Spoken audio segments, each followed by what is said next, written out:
नमस्कार साथियों, जय हिंद, वंदे मातरम। तो कैसे हैं आप? बढ़िया हैं सभी? जबरदस्त, तंदुरुस्त। तैयारी कैसी चल रही है? तैयारी बढ़िया चल रही है।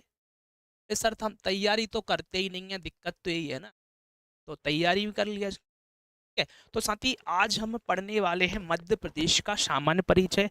आपको थंबनेल में दिख ही रहा होगा, मतलब पीछे आपको स्लाइड में दिख ही रहा होगा, मध्य प्रदेश का सामान्य परिचय। ठीक है, कुछ लेक्चर आपके अपलोड हो चुके हैं, और आज हम जो पढ़ने वाले हैं मध्य प्रदेश का जो सामान्य परिचय है उसके बारे में हम बात करेंगे। उससे पहले कुछ बात समझ लीजिएगा।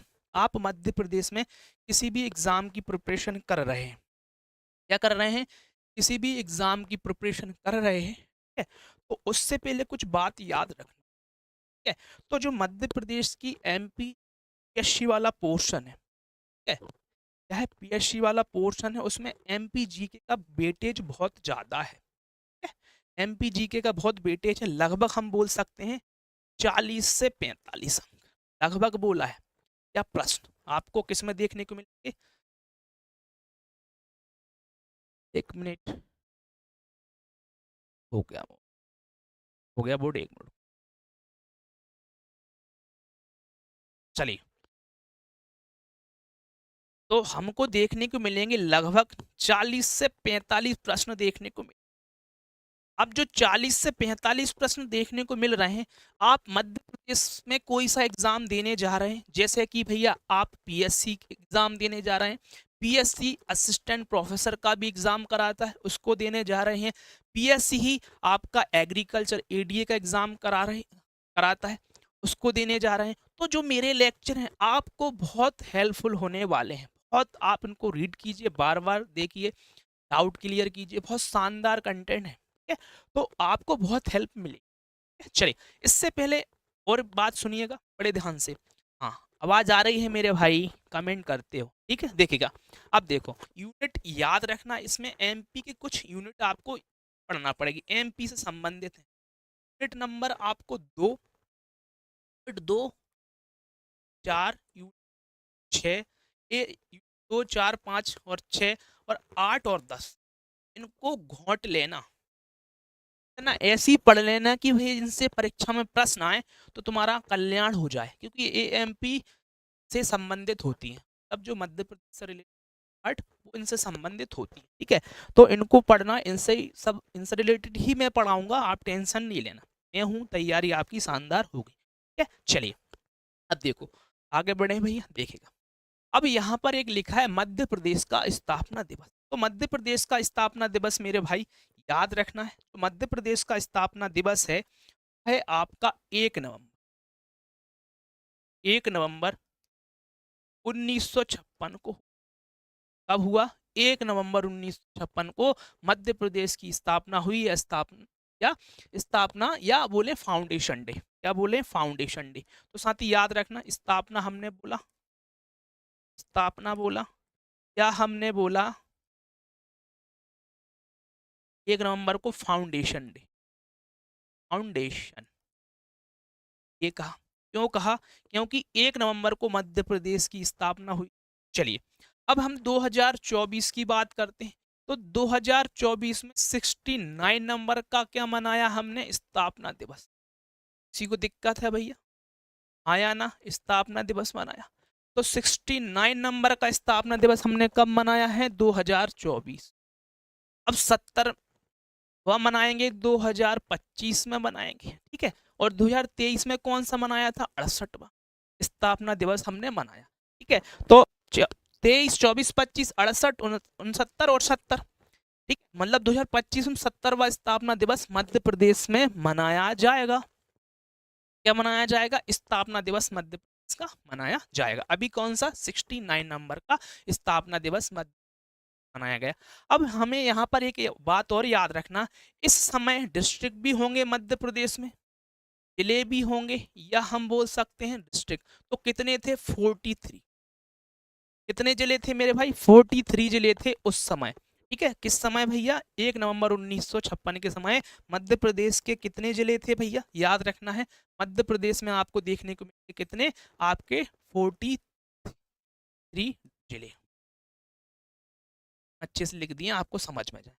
43 जिले। अब भी नहीं दिख रहा तो नहीं, यहाँ पर लिख देता हूँ कि दिक्कत नहीं हो, क्योंकि सही समझना है और सही लिखना है जिससे कि आपको प्रॉब्लम नहीं। राइटिंग तो मेरी बहुत अच्छी है, इतनी अच्छी है कि क्या ही बोलो। ठीक है, ये चीज याद रखना। अब इस समय मतलब 1 नवंबर 1956 के समय मध्य प्रदेश के मुख्यमंत्री भी होंगे, राज्यपाल भी होंगे, ठीक है, और विधानसभा अध्यक्ष भी होंगे। इनकी हम बात कर लेते हैं, देख लीजिए, कर लेते हैं। अब देखो, प्रथम सीएम की बात करते हैं, परीक्षा में पूछा जा चुका है। प्रथम सीएम आपके कौन है? रविशंकर शुक्ल। रविशंकर शुक्ल, शुक्ल हो गए। ठीक है, इनका जो जन्म हुआ है साथी, परीक्षा में पूछा जा चुका है, सागर में। क्या भैया? सागर में। ठीक है, कहां पर है? सागर में। अब देखो, राज्यपाल भी होंगे यहाँ पर कि उस समय, राज्यपाल भी लिखो भैया। राज्यपाल कौन थे? पट्टाभी सीतारामैया। पट्टाभी सीतारामैया। अब पट्टाभी सीतारामैया कौन थे? राज्यपाल उस समय। विधानसभा अध्यक्ष भी याद रखना, विधानसभा अध्यक्ष। विधानसभा अध्यक्ष कौन थे? कुंजी लाल दुबे। कुंजी लाल दुबे।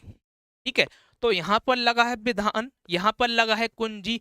तो कुंजी में ही तो विधि विधान लिखा होता है। कुंजी में ही क्या लिखा होता है? विधि विधान लिखा होता है। तो मध्य प्रदेश राज्य के प्रथम राज्यपाल कौन थे? पट्टाभी सीतारामैया। ठीक है, विधानसभा अध्यक्ष कुंजीलाल दुबे, और सीएम कौन थे साथी? रविशंकर शुक्ल। इनका जन्म कहाँ पर हुआ है? कहाँ पर हुआ है? सागर में। क्लियर है भैया? चलिए आगे बढ़ते हैं, देखिएगा। अब यहाँ पर वर्तमान की भी हम बात करेंगे। इसकी बात करेंगे वर्तमान की। अब वर्तमान की बात करते हैं। वर्तमान में सीएम की बात होगी तो सीएम है डॉक्टर मोहन यादव है। मोहन यादव। अब जो डॉक्टर मोहन यादव हैं, ठीक है, ये पूर्व में क्या थे? पूर्व में ये उच्च शिक्षा मंत्री रह चुके हैं मध्य प्रदेश शासन के। उच्च शिक्षा मंत्री। ठीक है, और इनका संबंध कहाँ से है? उज्जैन से है।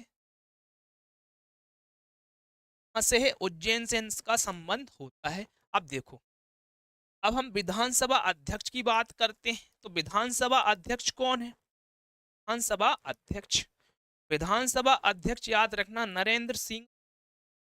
नरेंद्र सिंह। अब जो नरेंद्र सिंह तोमर का संबंध किस जिले से है? ग्वालियर से। इस जिले से इनका संबंध होता है, ग्वालियर से। अब पूर्व में कौन थे? भी इनके पास कोई पद था ना, केंद्रीय कृषि मंत्री। केंद्रीय कृषि मंत्री,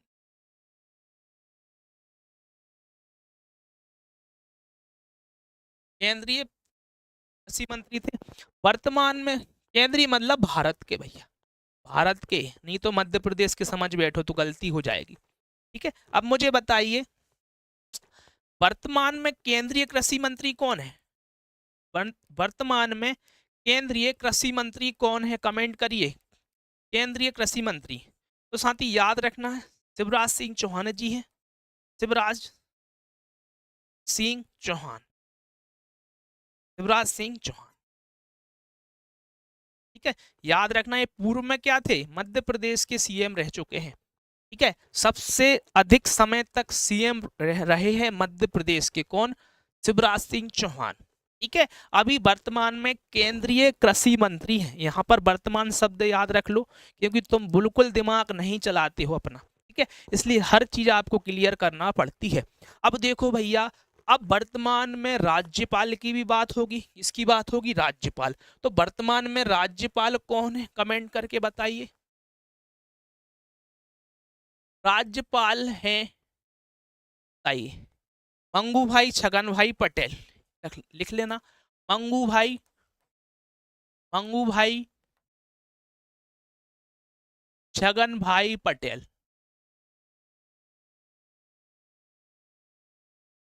ठीक है, तो मंगू भाई छगन भाई पटेल है, वर्तमान में कौन है, राज्यपाल है। मध्य प्रदेश से इनका संबंध कहां से है, याद रखना गुजरात से।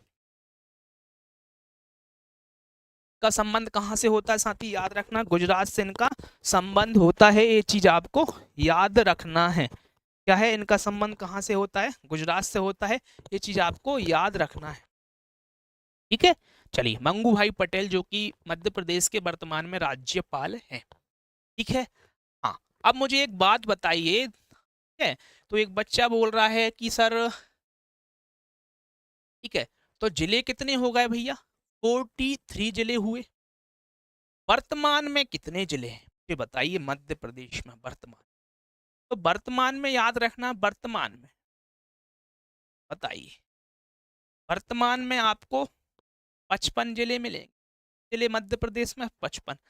यहाँ पर क्वेश्चन बनेगा भैया 55वां जिला कौन सा है, 54वां कौन सा है, और आपका 53वां कौन सा है। क्यों बनेगा भैया, एक ही नवीन डिस्ट्रिक्ट बने हैं इसलिए बनेगा। अब देखो भैया 55वां कौन सा है, मैहर कहाँ से अलग हुआ है, सतना से। कहाँ से अलग हुआ है, सतना डिस्ट्रिक्ट से अलग हुआ है। ठीक है, अब 54वां याद रखना पांडुरना। पांडुरना ये कहाँ से अलग हुआ है, छिंदवाड़ा से। छिंदवाड़ा से अलग हुआ है। ठीक है, कहाँ से अलग हुआ है, छिंदवाड़ा से। ठीक है, अब यहाँ पर याद रखना 53वां याद रखना है मऊगंज। मऊगंज कहाँ से अलग हुआ था, तो ये अलग हुआ था रीवा से हुआ था। मऊगंज कहाँ से अलग हुआ है भैया, रीवा से अलग हुआ है। पांडुरना कहाँ से, छिंदवाड़ा से। मैहर कहाँ से, सतना से। तो याद रखना है। और मध्य प्रदेश का और मैप अब परिवर्तन होने वाला है। ठीक है, अभी सुर्खियों में आपने सुना होगा सिरोंज को भी क्या बनाया जा रहा है, जिला बनाया जा रहा है, और भी संभाग बनने की अभी चर्चाएं चल रही हैं। ठीक है, तो मध्य प्रदेश का मैप चेंज हो जाएगा, डिस्ट्रिक्ट भी बढ़ जाएंगे, संभाग भी बढ़ जाएंगे। ठीक है, चलिए इसकी मैं अलग से एक सेपरेट वीडियो बना दूंगा जो नया अपडेट है अभी। ठीक है, चलिए इतनी बात समझ में आई, यस या नो, तो हाँ बोला आया समझ में। ठीक है, अब देखो यहाँ पर एक चीज याद रखना है। ठीक है, अब 1 नवंबर को मध्य प्रदेश की स्थापना हुई, बोलो हाँ, पर कोई दिक्कत है, नहीं होगी, नहीं होगी भैया, समझ में आ गया होगा ये सब। ठीक है, अब यहाँ पर एक चीज याद रखना है मेरे, 1 नवंबर को मध्य प्रदेश की स्थापना हुई, बोलो सही बात है। जब 1 नवंबर को मध्य प्रदेश की स्थापना हुई है, तो इसी 1 नवंबर को अन्य राज्य के भी स्थापना दिवस होते हैं। तो इसके लिए एक ट्रिक लिखना याद करने के लिए, 36 आम 36 आम हरि ने हरि ने कल हरि ने कल पंजा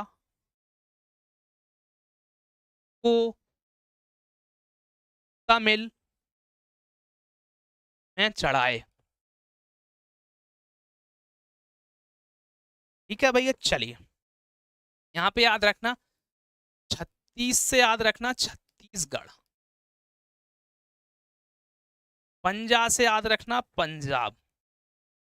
ठीक है, तमिल से याद रखना तमिलनाडु, तमिलनाडु।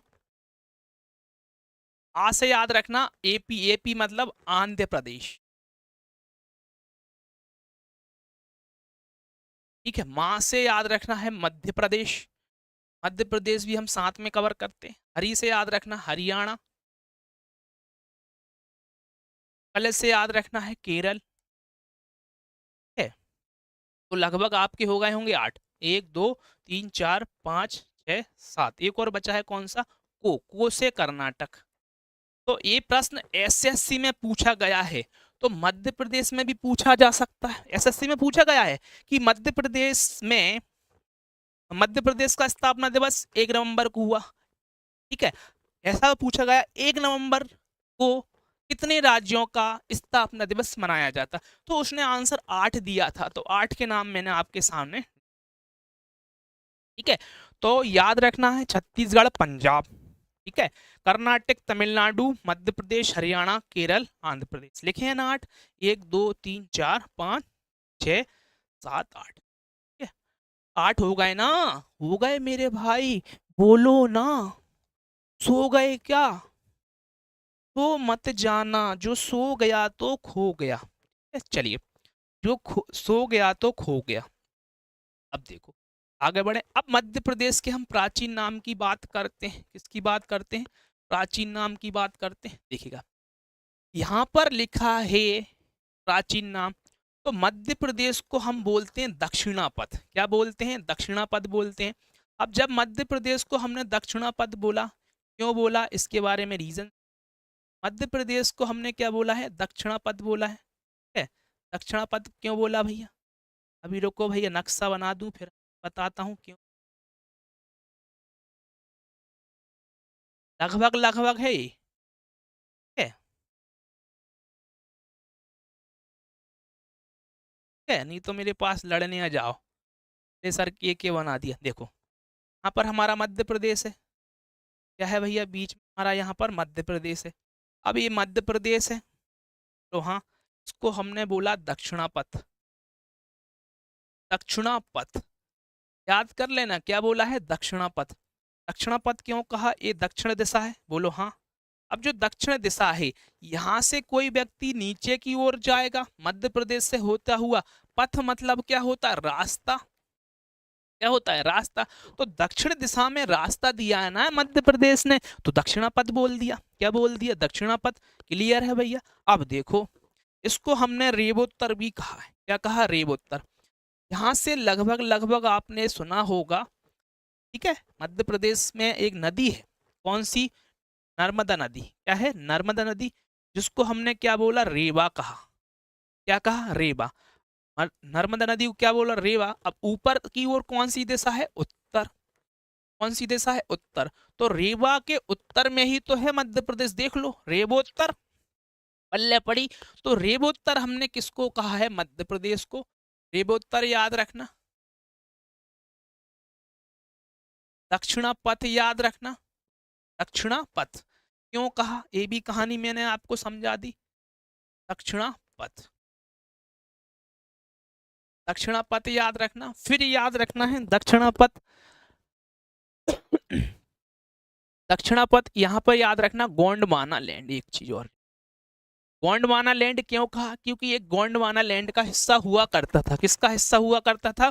गोंडवाना लैंड का हिस्सा हुआ करता था। ये चीज आपको पल्ले पड़ गई होगी। क्या है? गोंडवाना लैंड का हिस्सा हुआ करता था, तो ये चीज आपको पल्ले पड़ गई होगी। ठीक है, तो रेवोत्तर बोला, दक्षिणापथ बोला और गोंडवाना लैंड का हमने किसको? मध्य प्रदेश को। ये चीज कहानी आपको याद रखना है। ठीक है, आगे बढ़ूं भैया। अब देखो, बोलो, समझ पड़ रही है?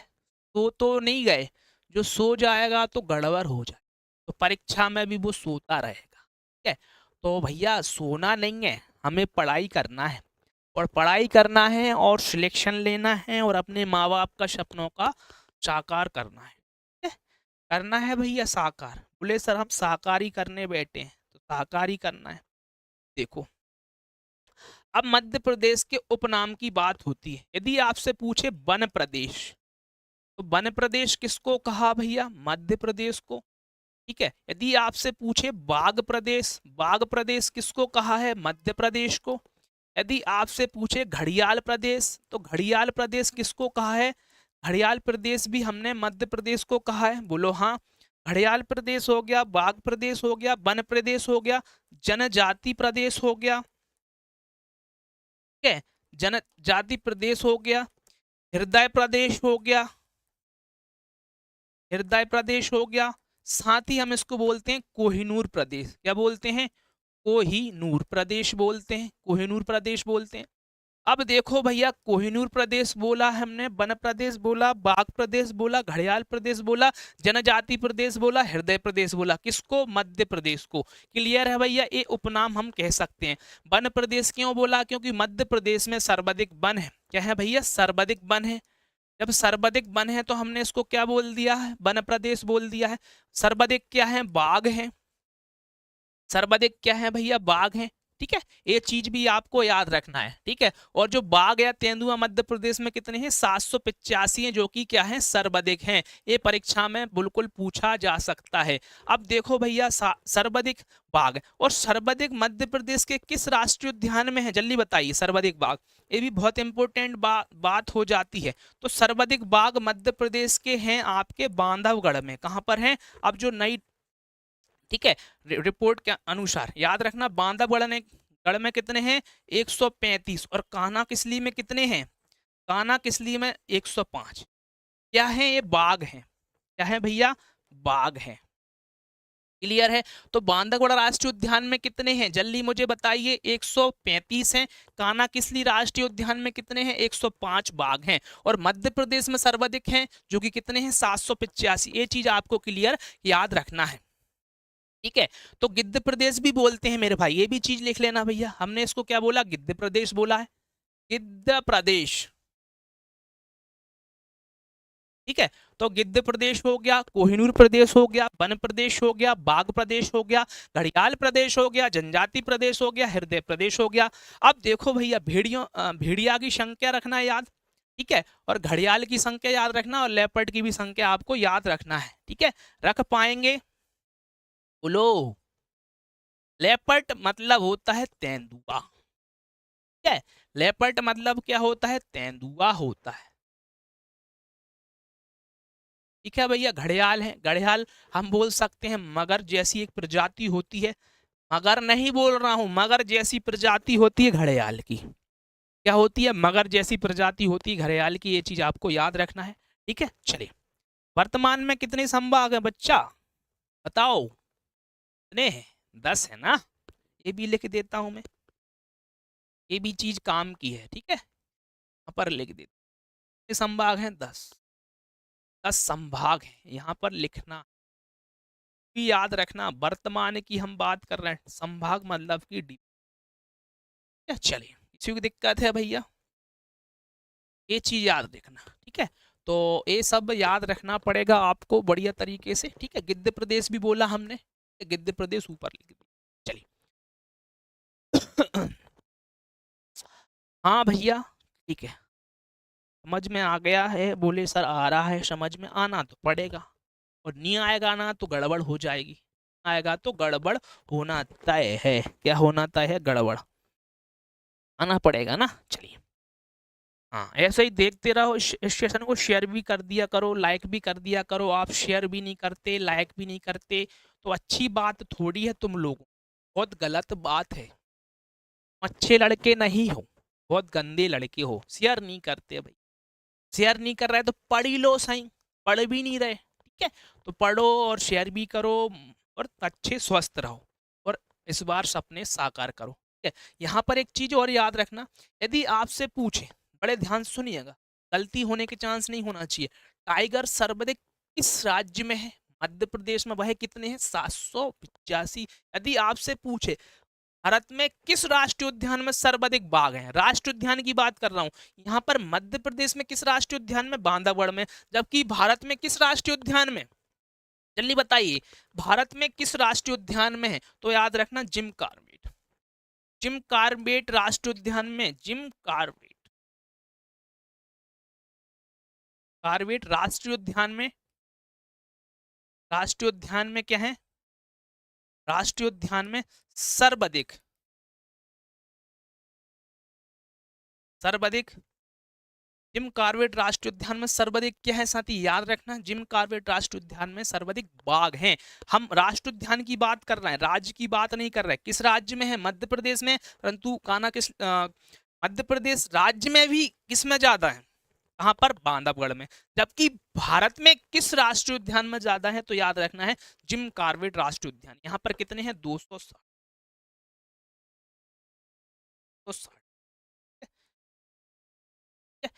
इस चीज पल्ले पड़ी, बोले हाँ पड़ गई सर। चलिए, अब देखो, अब मध्य प्रदेश के कुछ हम केंद्रीय बिंदु की बात करेंगे। इससे पहले याद रखना, मध्य प्रदेश शब्द जवाहरलाल नेहरू ने, जवाहरलाल। अब जो जवाहरलाल नेहरू कौन है, जवाहरलाल नेहरू कौन है? कौन है बताओ? ये सर हमारे पड़ोस में रहते। ऐसी बात कर रहा है, शर्म नाम की कोई चीज है कि नहीं? ऐसी बात नहीं करते बालक। बालक ये पहले भारत के क्या है? प्रधानमंत्री हैं। तो याद रखना, पूर्व प्रधानमंत्री है भारत प्रथम। उन्होंने मध्य प्रदेश शब्द दिया। ठीक है? तो पूर्व प्रधानमंत्री है, ठीक है, जवाहरलाल नेहरू, या भारत के पहले प्रधानमंत्री। अब देखो मध्य प्रदेश का केंद्रीय बिंदु, यदि मध्य प्रदेश के केंद्रीय बिंदु की बात करता है तो याद रखना सागर, याद रखना सागर। अब जो सागर है, सागर का मतलब ये नहीं है कि आपके पड़ोस में रहने वाला सागर है, ये भैया क्या है? सागर है। ठीक है, इसको हृदय डिस्ट्रिक्ट भी बोलते हैं। हृदय, हृदय जिला आपसे पूछे तो क्या बोलोगे? सागर। ठीक है, तो हृदय जिला भी हमने किसको कहा है? सागर को, हृदय जिला। ठीक है, हृदय जिला हमने किसको कहा है? सागर को कहा है। अब देखो पृथ्वी का केंद्रीय बिंदु तो मंगलनाथ है, मंगलनाथ। अब जो केंद्रीय बिंदु है मंगलनाथ, याद रखना ये उज्जैन में है, यहाँ पर उज्जैन में। यहाँ पर पृथ्वी शब्द लगा है, यहाँ पर मंगल लगा है। अब देखो इसको कैसे याद रखेंगे? पृथ्वी एक ग्रह है, मंगल भी एक ग्रह है। ऑप्शन में अपने आप कैच कर जाएगा, बोले सर ने बताया था पृथ्वी भी एक ग्रह है, मंगल भी एक ग्रह है। तो मंगलनाथ कहाँ पर है? आपका उज्जैन में, जो कि पृथ्वी का केंद्र बिंदु है और मध्य प्रदेश में स्थित है। ठीक है, हाँ या ना? ठीक है, हाँ या ना बोलो भैया, इतनी बात समझ में आई? ठीक है, अखंड भारत का केंद्रीय बिंदु, ठीक है, अखंड भारत का केंद्रीय बिंदु बताइए। अखंड भारत का है बरसाली बैतूल। ठीक है, याद रखना है, याद रखोगे बरसाली बैतूल, बरसाली, बरसाली बैतूल। ठीक है, अखंड भारत का बरसाली बैतूल। बर में क्या लगा है? लास्ट में साली। तो साली को कोई क्या नहीं कर सकता? खंड नहीं कर सकता भैया, अखंड ही रहती है साली। वास्तविकता से मेरा कोई लेना देना नहीं है। ठीक है, तो बरसाली कौन है भैया? बरसाली, वैशाली नहीं बोला है, नहीं बोले सर हमारे बाजू में वैशाली रहती है। नहीं भैया, बाजू वाली वैशाली की बात नहीं कर रहे हैं, बरसाली है। क्या है? बरसाली। और साली में भी एक शब्द लगा है, मतलब बरसाली में भी एक साली लगा है। तो साली से याद रखना, साली को अखंड नहीं कर सकता, तो बरसाली। ठीक है, चलिए देखो भैया दिमाग में ये चीजें याद रखना है। ठीक है, अब देखो वर्तमान भारत का केंद्र बिंदु, बा से याद रखना विदिशा, याद रखोगे विदिशा। ठीक है, तो विदिशा यहाँ पर आपको देखने को मिलेगा भैया। ये लगभग लगभग में आप बोल सकते हैं। ठीक है, बैतूल मैंने बता दिया भैया। ठीक है, मंगलनाथ उज्जैन, याद रखना मंगलनाथ। ठीक है, मंगलनाथ हो गया। आया समझ में? हाँ बोलो ना। आ गया, अच्छी बात है, आ गया तो चलिए हम आगे बढ़ते हैं। चलिए आगे बढ़े भैया, बोलो। क्या तो जनजाति प्रदेश, घड़ियाल प्रदेश, ये सब चीज आपको समझ में आ गई होगी। जवाहरलाल नेहरू भी यहाँ पे मैंने बता दिया। अब देखो यहाँ पर एक चीज याद रखना।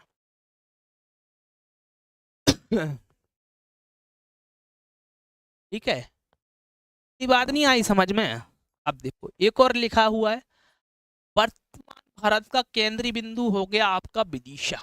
अब एक चीज और याद रखना है, अविभाजित भारत का केंद्रीय बिंदु, अविभाजित, देख लो भैया, अविभाजित, ये लिखा हुआ नहीं है, परीक्षा में आता। अविभाजित भारत का केंद्रीय बिंदु लिखो भैया, कौन सा है? करौंदी गांव, करौंदी गांव याद रखना, कौन सा गांव है? करौंदी। अब देखो करौंदी गांव का 1988 में डॉक्टर राम मनोहर लोहिया के नाम पर कर दिया गया। मतलब सीधी सी बात है, 1988 में क्या हुआ है, जो करौंदी गांव है वह भारत का अविभाजित भारत का केंद्रीय बिंदु है। अविभाजित शब्द याद रखना, करौंदी गांव है। कहाँ? कौन सा? करौंदी गांव है। साथ ही याद रखना 1988 में करौंदी गांव का नाम किसके नाम पर कर दिया गया है? आपको याद रखना डॉक्टर राम मनोहर लोहिया के नाम पर। किसके नाम पर? डॉक्टर राम मनोहर लोहिया के नाम पर कर दिया गया है। ये चीज आपको समझ पड़ी? यस या नो मुझे बता दीजिए। ठीक है, डॉक्टर राम मनोहर लोहिया के नाम पर की है। अब देखो ये चीज आप समझ में आई आपको। अब देखो मैं आगे बढ़ रहा हूं, बढ़ जाइए सर, चलिए बढ़ते हैं। अब यहाँ पे याद रखना राजकीय चिन्ह, राजकीय चिन्ह में या हम स्टेट सिंबल में बात करते हैं मुख्य रूप से पहले तीन, राजकीय पक्षी, राजकीय पशु और राजकीय वृक्ष की बात करते हैं। इसकी बात क्यों करना है, देखो वृक्ष पढ़ेंगे, राजकीय शब्द लिखो भैया, राजकीय, फिर यहाँ पे पढ़ेंगे हम वृक्ष, ठीक है, फिर पढ़ेंगे पक्षी, फिर पढ़ेंगे भैया पशु। अब देखो एक डायग्राम से समझते, बोले सर एक डायग्राम क्यों बना रहे हैं, अरे जरूरत है डायग्राम की, ठीक है। ये है वृक्ष, वृक्ष पर क्या बैठते हैं पक्षी, पक्षी के नीचे क्या होते हैं पशु रेस्ट करते हैं। बोले सर ये क्यों बोला, बोले इसलिए बोल रहा हूं क्योंकि 1 नवंबर 1981, 1 नवंबर 1981 को मध्य प्रदेश के राजकीय चिन्ह बनाए गए। चिन्ह कौन कौन से, राजकीय वृक्ष बनाया गया, पर राजकीय वृक्ष की बात कर रहा हूं मैं और किसी की बात नहीं कर रहा हूं। तीन चीज को याद रखना, राजकीय वृक्ष 1 नवंबर 1981 को बना, राजकीय पक्षी 1 नवंबर 1981 को बना, पशु 1 नवंबर 1981 को बना, ठीक है। अब हमने कैसे याद रखा, वृक्ष पशु पक्षी, ठीक है, वृक्ष पर क्या बैठते हैं पक्षी और नीचे पशु क्या करते हैं आराम करते हैं, क्लियर है। अब जब 1 नवंबर 1981 था तो इस समय मध्य प्रदेश की 25वीं वर्षगांठ थी, वर्षगांठ थी 25वीं नंबर की, क्लियर है भैया। 25वीं वर्षगांठ थी तो 25 जब 25 वर्ष किसी भी संस्था के पूरे होते हैं या 25 वर्ष पूरे होने को क्या कहा जाता है, ये पटवारी 2017 का प्रश्न है, क्या बोलते हैं जल्दी बताइए, ठीक है। सिल्वर ईयर बोलते हैं, सिल्वर वर्ष बोलते हैं, ठीक है, सिल्वर वर्ष या सिल्वर ईयर बोल सकते हैं, ठीक है। इतनी बात याद रखना, ये पूछा गया है, सिल्वर बोलते हैं, सिल्वर वर्ष बोलते हैं, रजत वर्ष बोलते हैं, ठीक है। ये चीज पूछी गई है पटवारी 2017 में, तो आपसे भी पूछा जा सकता, 25 वर्ष करके पूछा था उसने, ठीक है। तो याद रखना 25 वर्ष पूरे होंगे तो उसको क्या बोलते हैं हम, सिल्वर वर्ष बोलते हैं, ठीक है। अब यहाँ पर मैं पूरे आपको लिखा देता हूँ, जब 10 वर्ष पूरे होते हैं तो उसको क्या बोलते हैं, दशक बोलते हैं। 25 वर्ष पूरे होते हैं तो इसको क्या बोलते हैं, सिल्वर वर्ष बोलते हैं, बोलते हैं ना। 10 वर्ष दशक, 25 वर्ष क्या होंगे आपके सिल्वर, 50 वर्ष क्या होंगे गोल्डन। यदि किसी भी संस्था के 50 वर्ष पूरे होते हैं तो इसको क्या बोलते हैं, गोल्डन ईयर या गोल्डन वर्ष बोलेंगे भैया, याद कर लेना आप, इसको काम आएगा कभी जीवन में, ठीक है। 75 वर्ष हो तो इसको क्या बोलते हैं, प्लेटिनम, प्लेटिनम, प्लेटिनम, प्लेटिनम, याद रखना। तो 75 वर्ष पूरे होंगे तो क्या बोलते हैं, प्लेटिनम बोलते हैं, और 100 वर्ष पूरे होते हैं तो क्या बोलते हैं, शताब्दी।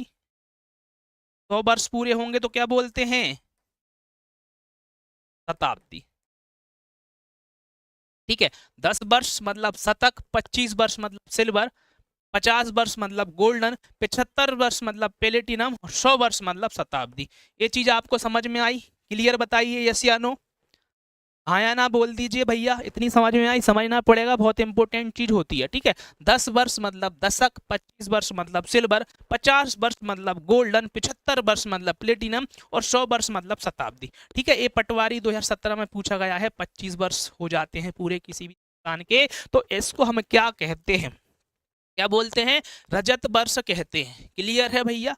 हाँ, तो आप मेरी प्लेलिस्ट में जा सकते हैं, अपना करियर सौदान लिखेंगे या सौदान सर लिखेंगे तो वहाँ भी मैंने अच्छा खासा कंटेंट आपको पढ़ा दिया है, वहाँ भी आप देख सकते हैं, ठीक है। और ये तो सेशन आपको समझ में आ ही रहा होगा, आ रहा है कि नहीं, बोले सर आ तो रहा है, एक कान से सुन रहे हैं दूसरे से निकल रहा है, अब दूसरे को बंद कर लो, अपने आप पे जो बातें हैं मेरी समझ में आ जाएंगी,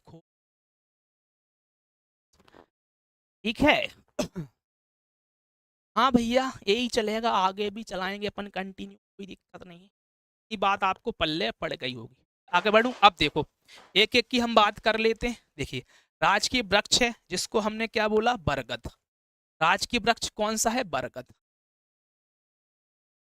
बरगद क्लियर है, किसको बोला, बरगद को बोला है। इसकी घोषणा कब होती है, 1 नवंबर 1981 को होती। क्लियर है, ये चीज हमने पढ़ी। राजकीय वृक्ष का नाम क्या है, बरगद है। ठीक है, संपूर्ण मध्य प्रदेश इसका क्षेत्र है, संपूर्ण मध्य प्रदेश। उपयोगिता औषधि।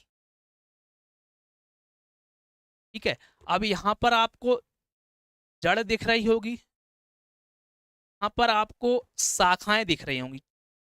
ये छाल है, क्या है, छाल है। यहाँ पर हम बोल सकते हैं इनको शाखाएं, बोल सकते, क्या बोल सकते हैं, शाखा।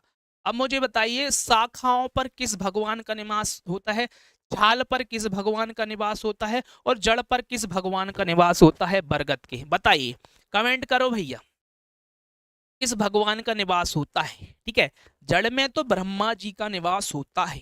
जड़ में किसका होता है, ब्रह्मा, ब्रह्मा जी का निवास होता है जड़ में। क्लियर है भैया। छाल में विष्णु जी का निवास होता है, भगवान विष्णु का निवास। ठीक है, याद रखना। और शाखा में किसका होता है, शाखा में भगवान शिव का निवास होता है, ये चीज याद रखना है।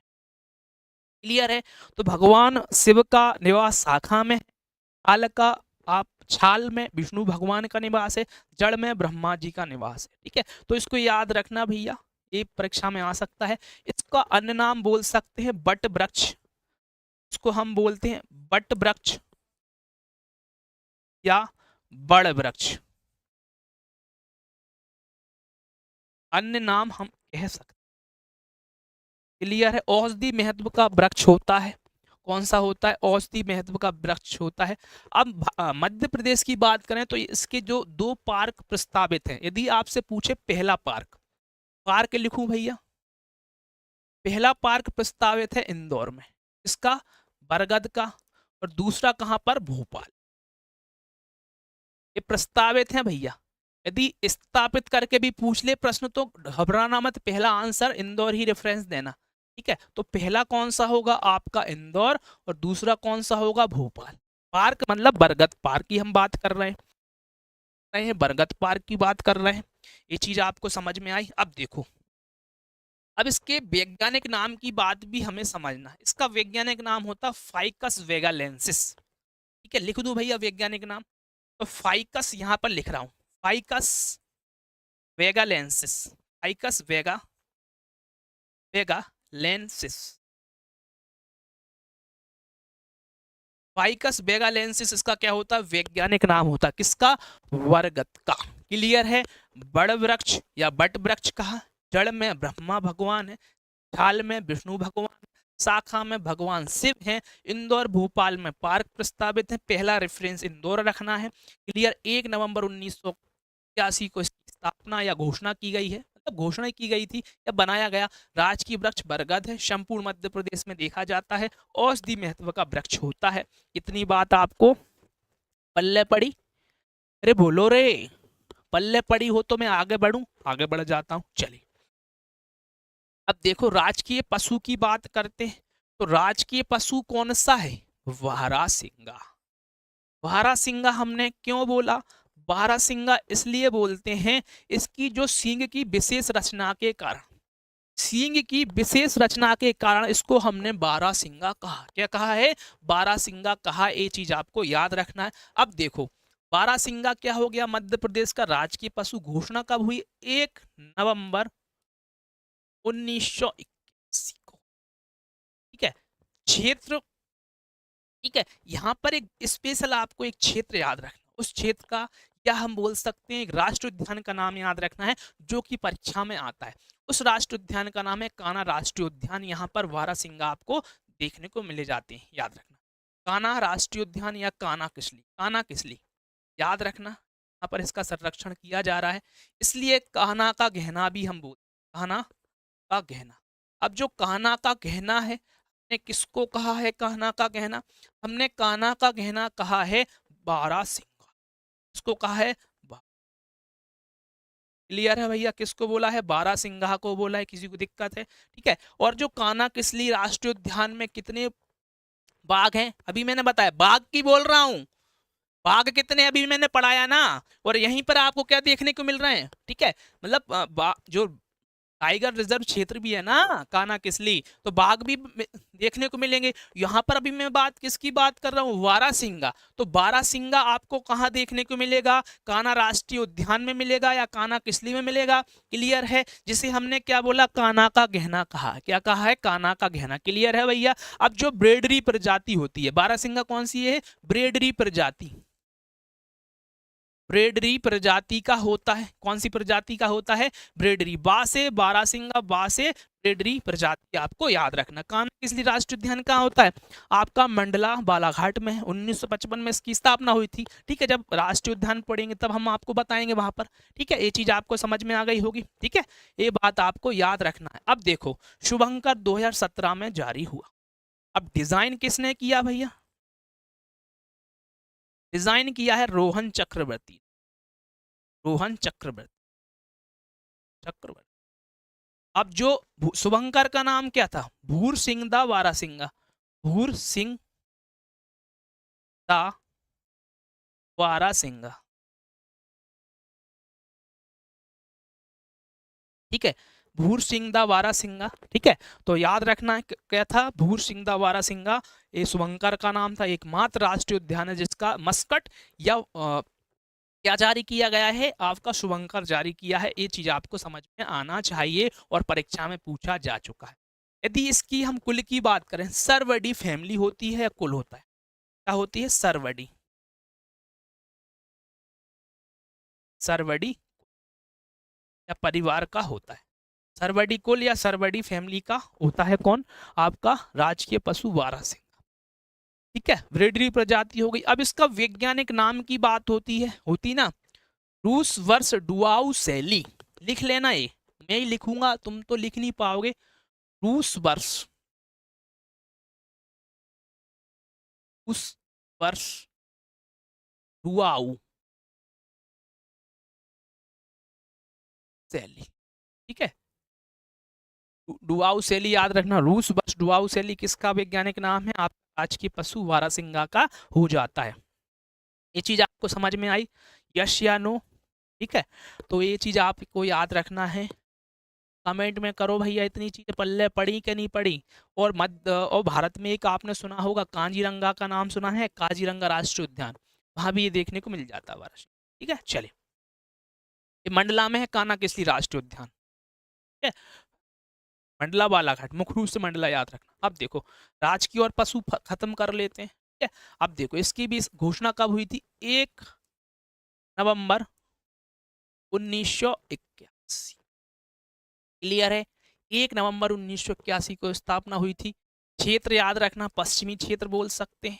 पश्चिमी क्षेत्र में भी हमें 2 राष्ट्रीय उद्यान, ठीक है, कौन से राष्ट्रीय उद्यान में? आपका बारहसिंगा, जल्दी बताइए। आपके कान्हा किसली में। ठीक है, जब राष्ट्रीय उद्यान शब्द आएगा और पशु पक्षी की बात होगी तो हमें हमें किसकी ओर आ जाना? बारहसिंगा की ओर हो जाना है। अब यहाँ पर राष्ट्रीय उद्यान का नाम याद नहीं रखना है, यहाँ पर 2 आपको अभ्यारण्य का नाम याद रखना है। उन अभ्यारण्य को साथ में लिख लो भैया। 2 अभ्यारण्य याद रखना है। आपका सैलाना अभ्यारण्य, ठीक है, दूसरा याद रखना है सरदारपुर। ठीक है, तो ये चीज साथ में मैं इसलिए करा रहा हूं कि डाउट ना हो। ठीक है, सरदारपुर अभ्यारण्य। ठीक है, सैलाना अभ्यारण्य, सरदारपुर अभ्यारण्य। जो सैलाना अभ्यारण्य है, मुझे बताइए कहां पर है? सैलाना है रतलाम में, रतलाम में। सरदारपुर कहां पर है? धार में। अब कुछ बच्चों को डाउट होता है कि सरदारपुर अभ्यारण्य कहाँ है। याद रखना है, सरदारपुर अभ्यारण्य धार में है। अब सरदार देखे हैं आपने, पंजाबी सरदार की बात कर रहे हैं तो धारदार तलवार या कपान साथ में रखते हैं ना, तो धार से याद रखना, धार, और सरदार से याद रखना सरदारपुर। तो सरदार जो लोग होते हैं धारदार तलवार रखते हैं, तो धार याद हो जाएगा। यहाँ पर लगा है लाना, यहाँ पर लगा है रात। अब जैसे हम क्या करते हैं, जॉब करने जाते हैं, ठीक है, जाते हैं कि नहीं जाते, जाते हैं। शाम को घर आते हैं, रात के टाइम घर आते हैं तो सब्जी भी साथ में लाते हैं, खाने पीने की लाते हैं ना। खाना मतलब कि खाना मतलब टमाटर ले आए, कभी बैगन ले आए, कभी कुछ भी खाने को ले आए तो रात में लाना। तो ऐसा वास्तविकता से मेरा कोई लेना देना नहीं है। अब तुम्हारा दिमाग कहीं और चल रहा होगा, अब मैं हम कुछ नहीं कह सकते भैया, अपना दिमाग कंट्रोल में रखो, ठीक है। हाँ भाई साहब, इतनी समझ में आई बात, आ गई होगी, बिल्कुल आ गई होगी, बहुत अच्छे से आ गई। ठीक है भैया, चलिए। अब इसमें नर भी होता है, नर कैसा होगा? बोले सर हमने देखा ही नहीं है। तो भैया मैंने तो खूब देखा है, मैं यही काम बचा है मेरे को, नर देखो मादा देखो है। तो नर का क्या है कलर होता है बताइए? सफेद होता है। ये तो स्मार्ट निकला भैया, नर सफेद हो गया। और जो मादा होती है चमकीली, चमकीली, ठीक है। तो नर सफेद, मादा चमकीली, आपको याद रखना है। अब देखो इसको शाही बुलबुल भी कहते हैं, शाही बुलबुल, शाही, इसको हमने क्या बोला? शाही बुलबुल बोला, ठीक है। टिटैनी भी कहते हैं इसको, टिटैनी, टिटैनी बोला, शाही बुलबुल बोला, महारैनी भी बोलते हैं। ये चीज आई समझ में? महारैनी, टिटैनी, शाही बुलबुल, क्लियर है।